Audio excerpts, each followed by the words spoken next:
आपने सुना होगा ये एक यहूदी साजिश है, लेकिन यार ये यहूदी है कौन? क्या ये यहूदी और बनी इसराइल एक ही है? यहूदी हजारों साल पुरानी एक कौम है जिसने वक्त के साथ दुनिया के ताकत के खेल में अपनी जगह मजबूत कर ली। बैंकिंग, मीडिया, साइंस, टेक्नोलॉजी, सियासत, सब कुछ उनके कब्जे में है। तारीख के सफात गवाह हैं कि ये लोग कैसे दुनिया के सबसे होशियार और खतरनाक जहन बन गए। और जी हाँ, हिटलर ने भी एक बार कहा था कि वो सिर्फ 2% यहूदी छोड़कर जा रहा है, लेकिन ये 2% पूरी दुनिया को काबू में लेकर सबकी जिंदगी को नामुमकिन बना देंगे। आज हम आपको दिखाएंगे कि यहूदी कौन है, उनकी असल तारीख क्या है और कैसे उन्होंने दुनिया के खेल के कवानीन अपनी मर्जी के मुताबिक बदल दिए।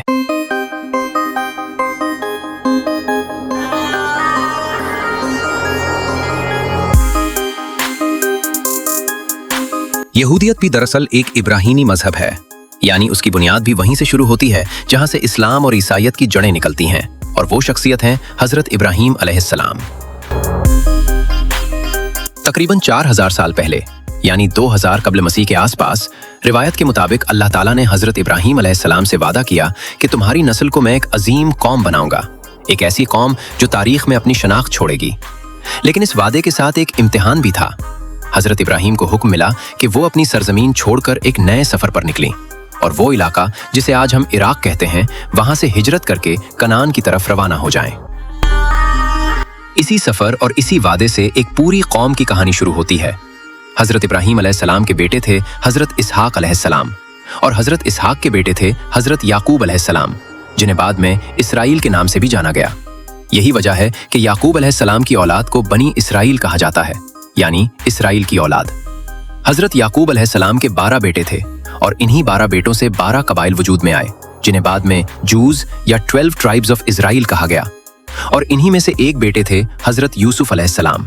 हजरत यूसुफ अलैहिस्सलाम के भाई उनसे बेहद हसद करते थे, यहाँ तक कि एक दिन उन्होंने साजिश करके उन्हें एक कुएं में फेंक दिया, और बाद में एक काफले वाले ताजिर को गुलाम बनाकर बेच दिया, और वो ताजिर हजरत यूसुफ अलैहिस्सलाम को अपने साथ मिस्र ले गया। लेकिन यहाँ से कहानी एक गैर मुतवक्के मोड़ लेती है, क्योंकि हजरत यूसुफ कोई आम इंसान नहीं थे। अल्लाह ने उन्हें ख्वाबों की ताबीर समझने की खास सलाहियत अता की थी। मिस्र में जब उन्होंने कैद और मुश्किलात का सामना किया तो वही सलाहियत उनके लिए रास्ता बन गई, और एक दिन उन्होंने मिस्र के हुक्मरान फिरौन को खबरदार किया कि आने वाले वक्त में पहले 7 साल शदीद खुशहाली के होंगे, फसलें भरपूर होंगी, लेकिन इसके बाद 7 साल ऐसे आएंगे जिनमें खौफनाक कहत पड़ेगा। ये सुनकर मिस्र की हुकूमत ने इस दौरान अनाज जमा करना शुरू कर दिया ताकि आने वाले कहत का मुकाबला किया जा सके, और वाकई कुछ साल बाद पूरे खित्ते में शदीद कहत फैल गया। जब यही कहत कनान तक पहुंचा तो हजरत यूसुफ अलैहिस्सलाम के भाई भी खुराक की तलाश में मिस्र पहुंचे, और वहां जाकर उन्हें मालूम हुआ कि मिस्र के ताकतवर ओहदे पर बैठा शख्स कोई और नहीं बल्कि वही भाई है जिसे उन्होंने बरसों पहले कुएं में फेंक कर बेच दिया था। मगर हैरानकुन बात यह है कि हजरत यूसुफ अलैहिस्सलाम ने बदला लेने के बजाय उन्हें माफ कर दिया। न सिर्फ माफ किया बल्कि अपने वालिद हजरत याकूब अलैहिस्सलाम को भी पैगाम भेजा कि वो अपने पूरे खानदान के साथ मिस्र आ जाएं। यूं बनी इसराइल के लोग मिस्र में आकर आबाद हो गए, और उन्हें एक खास इलाका दिया गया जिसे गोशन कहा जाता था, जहां वो सुकून से रहने लगे। वक्त गुजरता गया और मिस्र की हुकूमत बदलती रही, यहाँ तक कि तख्त पर एक नया और ताकतवर फिरौन आया, जिसे तारीख में रमसेस दूम के नाम से जाना जाता है। और ये वो दौर था जब मिस्र अपनी ताकत और तामीरात के उरूज पर था। मगर उस नए फिरौन को न हजरत यूसुफ अलैहिस्सलाम की कहानी मालूम थी, और ना ही उसे इस बात की कोई परवाह थी कि बनी इसराइल कौन है और कहां से आए हैं। उसने जब देखा कि बनी इसराइल की आबादी तेजी से बढ़ रही है तो उसे खतरा महसूस होने लगा कि कहीं ये लोग एक दिन मिस्र की ताकत को चैलेंज ना कर दी। इसी खौफ और गुरूर में उसने एक इंतहाई जालिमाना हुक्म जारी कर दिया कि बनी इसराइल के घरों में जितने भी लड़के पैदा हों उन्हें कत्ल कर दिया जाए, सिर्फ लड़कियों को जिंदा रहने दिया जाए, ताकि उस कौम की ताकत को जड़ से कमजोर किया जा सके। इसके साथ साथ उन्हें सख्त मुशक्कत वाले कामों में झोंक दिया गया। तामीरात, खुदाई और गुलामी जैसे काम उन पर मुसल्लत कर दिए गए, ताकि वो हमेशा कमजोर और दबे रहें और उनकी आबादी किसी तरह काबू में रखी जा सके। लेकिन तारीख का एक उसूल है कि जब जुल्म अपनी हद पार करता है तो कहीं ना कहीं से एक रहनुमा उभरता है, और तकरीबन 13वीं सदी कब्ल मसीह में बनी इसराइल के अंदर से एक अजीम शख्सियत सामने आती है, जिनका नाम था हजरत मूसा अलैहिस्सलाम। रिवायत के मुताबिक अल्लाह ताला ने हजरत मूसा को मुंतखब किया और उन्हें एक अजीम मिशन दिया कि वो बनी इसराइल को फिरौन की इस जबराना हुकूमत से आज़ाद करवाएं और उन्हें वापस इस सरजमीन की तरफ ले जाएं जिसे कनान कहा जाता था। तौरात और इब्रानी बाइबल में कनान को जोज के लिए प्रॉमिस्ड लैंड यानी वादा की गई सरजमीन कहा जाता है। फिर तारीख का वो हैरानकुन वाकया पेश आता है जो सदियों से दुनिया भर में सुनाया जाता है, जब हजरत मूसा अलैहिस्सलाम बनी इसराइल को लेकर मिस्र से निकलते हैं और फिरौन अपनी फौज के साथ उनका पीछा करता है। इसी लम्हे रिवायत के मुताबिक हजरत मूसा अलैहिस्सलाम अपनी लाठी समंदर पर मारते हैं और पानी 2 हिस्सों में बंट जाता है। बनी इसराइल इस खुश्क रास्ते से गुजर जाते हैं, लेकिन जब फिरौन और उसकी फौज इसी रास्ते में दाखिल होती है तो पानी दोबारा मिल जाता है और पूरी फौज डूब जाती है।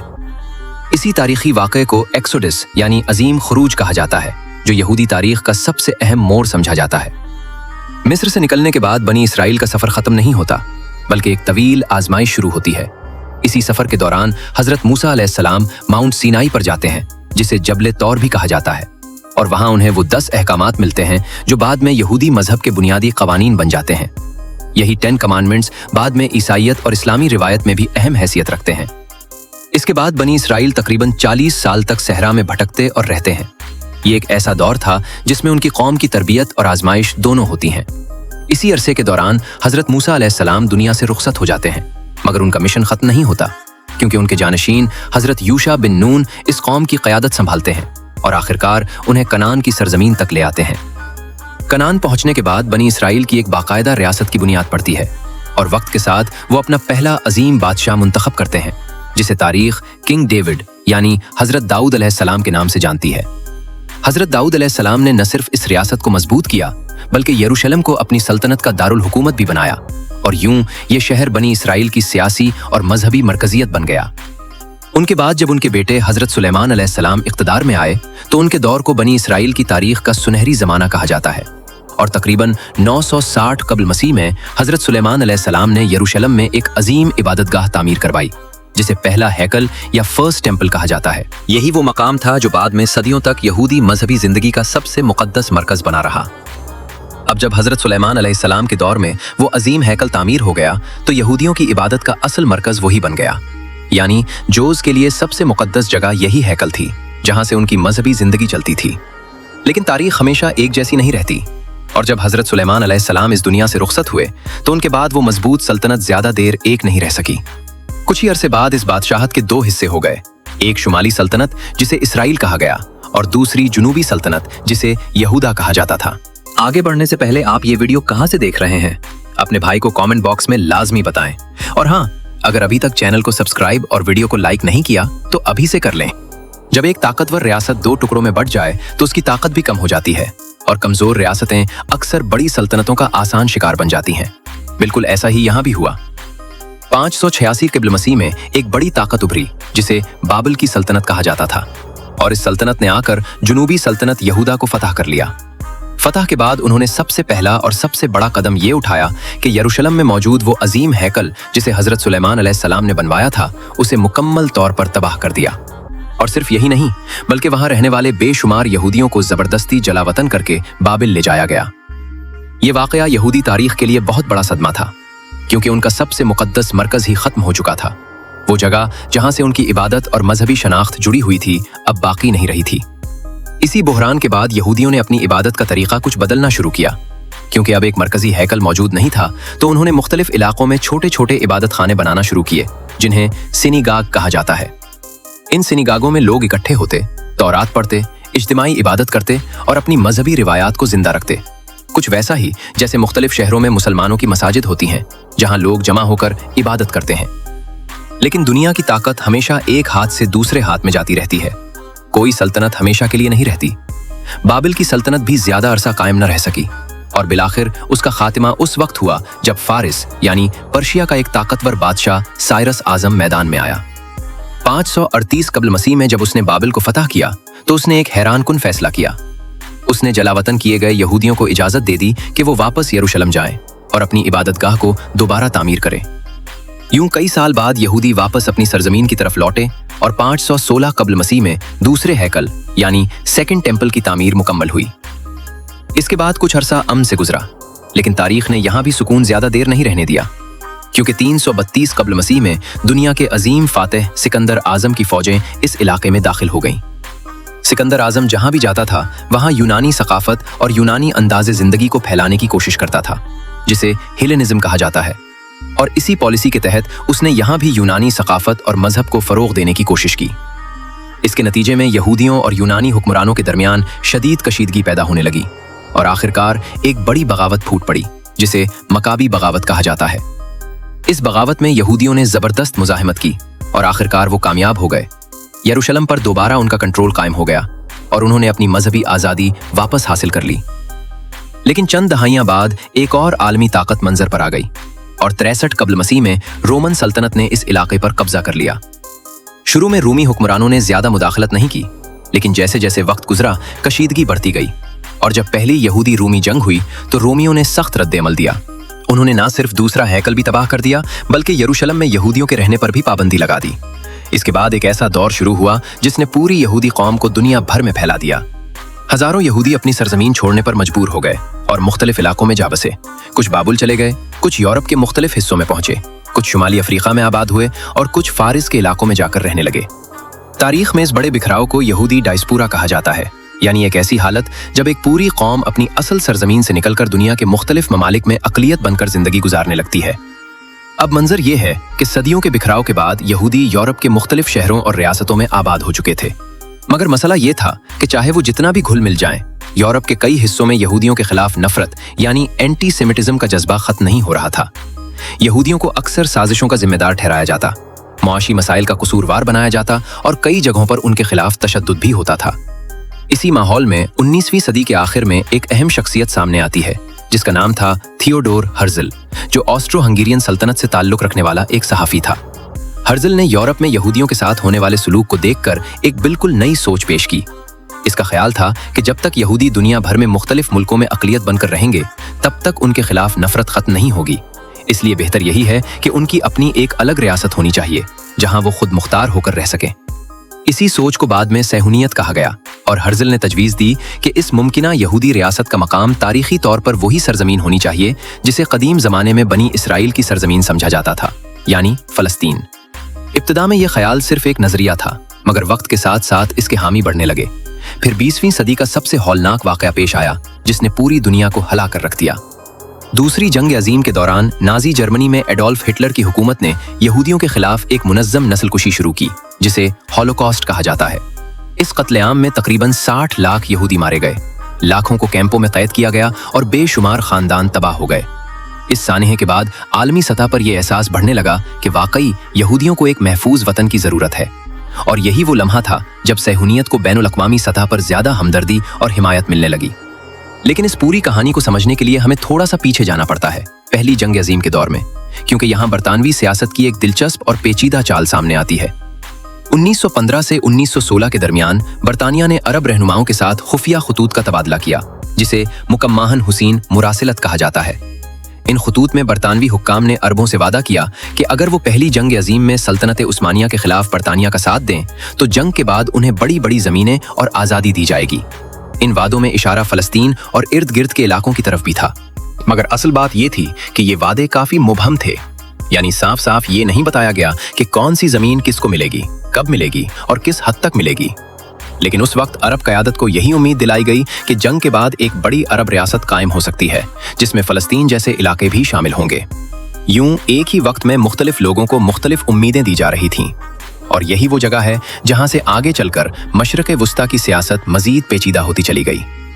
अब कहानी यहाँ और ज्यादा पेचीदा हो जाती है, क्योंकि एक तरफ अरबों से वादे हो चुके थे और दूसरी तरफ बरतानिया ने बिल्कुल एक साल बाद 1917 में एक और ऐसा कदम उठाया जिसने आने वाले 100 साल की सियासत को बदल कर रख दिया। इसी साल बरतानवी हुकूमत ने एक ऐलान जारी किया जिसे तारीख में बैलफोर एलामिया कहा जाता है।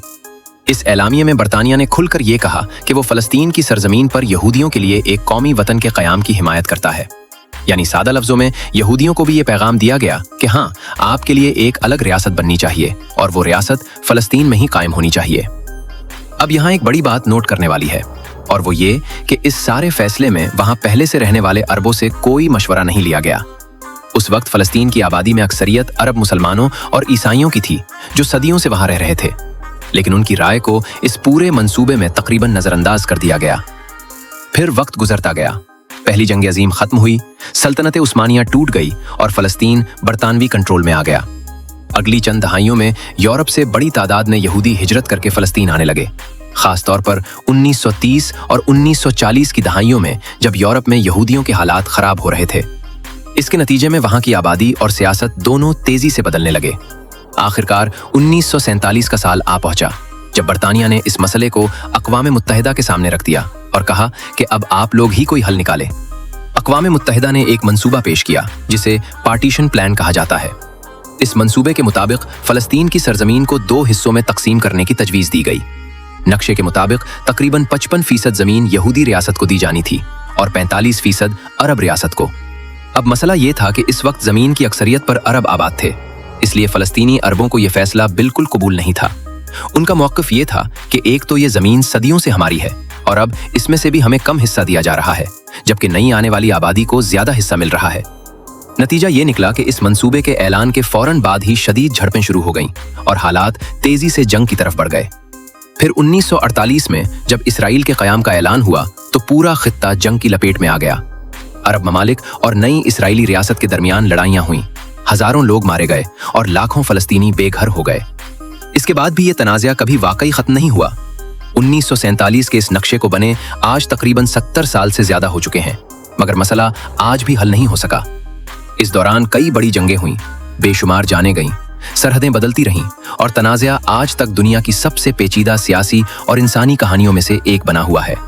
और एक दिलचस्प मगर तल्ख हकीकत ये भी है कि तारीख में अक्सर देखा गया है कि जब बरतानवी सल्तनत किसी खित्ते में आती थी और फिर वहां से निकलती थी तो पीछे ऐसी सरहदें और ऐसे सियासी फैसले छोड़ जाती थीं जिनके असरात दहाइयों नहीं बल्कि सदियों तक चलते रहते थे। और मशरिक़ वुस्ता इसकी एक बड़ी मिसाल बन गया। ये वीडियो आपको लेकर गई हज़ारों साल पुरानी यहूदी कौम की तारीख में, उनके इब्राहीमी मजहब से शुरू होने वाले सफ़र से, हज़रत इब्राहीम, हज़रत यूसुफ और हज़रत मूसा अलैहिस्सलाम की कहानियों से, बनी इसराइल की मिस्र में हिजरत, फ़िरौन की जुल्म भरी हुकूमत, कनान वापसी, किंग डेविड और हज़रत सुलेमान अलैहिस्सलाम के दौर, हैकल की तबाही और दोबारा तामीर, बाबल और रोमन सल्तनत, डायस्पोरा, एंटी सेमिटिज्म, सहूनियत और फ़लस्तीन में रियासत के वादे तक। आखिर में यह भी देखा गया कि आज यहूदी दुनिया के ताकतवर और होशियार लोगों में शुमार होते हैं। अगर आपको ये वीडियो पसंद आई तो लाइक करें, सब्सक्राइब करें और शेयर करना ना भूलें।